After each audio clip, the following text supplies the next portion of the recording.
দেখছেন, মাকে বললেন, মা তুমি যাও বেশি বেশি করে তোমার সন্তানের জন্য সদকা করতে থাকো, আল্লাহ চাও তো তোমার সন্তানকে আল্লাহ তাআলা কি করে দেবেন, মাফ করে দেবেন। মা বাসায় চলে গেছেন। এরপরে পরের দিন রাতের বেলা হযরতে হাসান বসরি রাহমাতুল্লাহ আলাইহি ঘুমায়ে গেছেন। ঘুমের ভিতরে স্বপ্ন দেখতেছেন, ওই কোন যেন একটা সুদর্শন সুন্দরী যুবতী মেয়ে জান্নাতের বিভিন্ন আলিতে গলিতে ঘুরতে আছে, ফুলের বাগানে ঘুরতে আছে, পাহাড় পর্বতে ঘুরতে আছে, সুন্দর সুন্দর দৃশ্যগুলোর ভিতরে হাঁটাচলা করছে।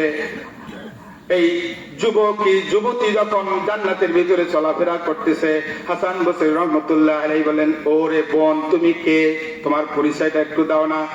তখন ওই আল্লাহর ওলি বান্দি ডাক দিয়ে বলতেছেন, ও হাসান বসরি রাহমাতুল্লাহ আলাইহি, আপনি আমাকে চিনতে পারেন নাই? আমি তো সেই মেয়ে, গতকালকে আমার মা আপনার কাছে গিয়েছিলেন আমি জান্নাতি হয়েছি কিনা জাহান্নামী হয়েছি খবরটা একটু জানার জন্য। ও আল্লাহর ওলি, আমি সেই আল্লাহ পাকের পাপিষ্ঠ বান্দি, আল্লাহ তাআলা আমাকে maaf করে দিয়েছেন, জান্নাত দিয়েছেন। সুবহানাল্লাহ বলেন। আল্লাহর ওলি বলেন, কি কারণে কিভাবে তুমি জান্নাত পাইলা একটু শোনাইবা না, একটু শোনাও।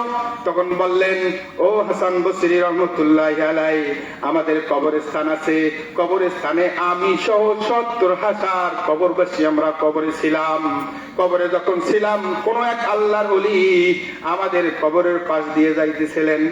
কবরের পাশে যাইতে যাইতে কবরের স্থান দেখে একটু দাঁড়ায় গেছেন, দাঁড়ায় গিয়ে সালাম দিয়েছেন, সূরা ইখলাস তেলাওয়াত করেছেন, সূরা ফাতিহা তেলাওয়াত করেছেন, কিছু দরুদ শরীফ তেলাওয়াত করেছে।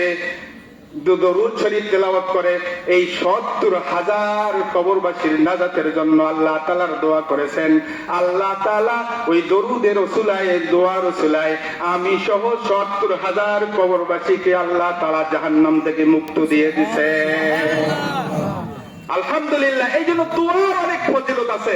এই জন্য আমরা চেষ্টা করব জুমার দিন, ঈদের দিন কমসে কম সপ্তাহে একদিন জুমার নামাজ পড়ে বাবা মার কবরগুলো যেখানে আছে আগাছা থাকলে সেগুলো সাফ করে দেই, বাবা মার কবরের পাশে গিয়ে একটু দাঁড়াই, দাঁড়িয়ে সূরা ফাতিহা একবার, সূরা ইখলাস ৩ বার, দরুদ শরীফ কয়েকবার পড়ে মহান রবের দরবারে দুখানা হাত উঁচু করে দুঃখের পানি যখন আপনি ছেড়ে দেবেন, কসম করে বলি, আল্লাহ তাআলার কসম করে বলছি, আল্লাহ তাআলা এই দুয়ার ওসিলা করে আপনার আমার বাবা মায়ের জিন্দেগীর সমস্ত গুনাহ খাতা মাফ করে কবরটাকে জান্নাতের বাগান বানাই দেবে। সুবহানাল্লাহ।